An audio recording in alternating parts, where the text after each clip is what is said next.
Hello. This is a quick guide on doing okay damage with an Unholy DK. We begin the pull by casting Army of the Dead at 2 seconds. If I didn't have the legendary we'd cast it at 4 seconds, but Gargoyle is delayed when you use the axe on pull. After the axe channel ends, I click on a macro that activates Gargoyle and Dark Transformation. Then cast 3 Death Coils. To get all 3 you will need a sudden death proc.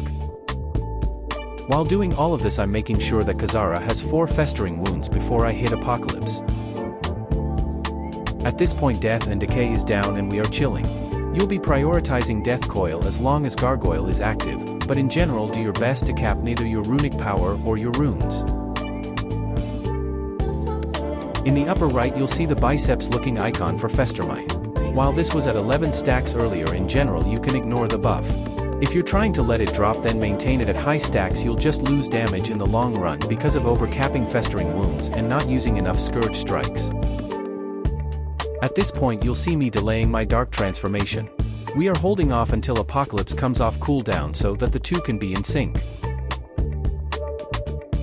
Once Apocalypse is out, you'll try to keep spending runes to maintain Magus of the Dead uptime, as well as spending runic power to keep Dark Transformation going for longer. For my Death and Decay, I'm using a macro that puts it at my feet, but I'm not too bothered by trying to get as high uptime as possible on the spell. Instead, just make sure you have at least 1 charge available for Apocalypse and Dark Transformation. This is a pain. Ray of Anguish is on me again. So we need to take it to a puddle. Fortunately we are running Clawing Shadows so we can still attack from far away. Unfortunately someone just stole our puddle. At this point I screw up and don't use anti-magic shell before running through the beam. Thank you healers for keeping me alive. There's another puddle on the side of the boss so we circle around to it. Meanwhile you can see that I have some weak auras that track the duration of my diseases on the target as well as when Apocalypse and Dark Transformation are available. I get close to the boss and hit Festering Strike twice and get 5 wounds. Once we have Apocalypse and Dark Transformation out again, it's back to trying to keep them active for as long as possible again. So cast your Scourge Strikes and Death Coils as often as you can. Standing in your Death and Decay will also give you haste, so it's best to have at least once charge saved up for when they are active.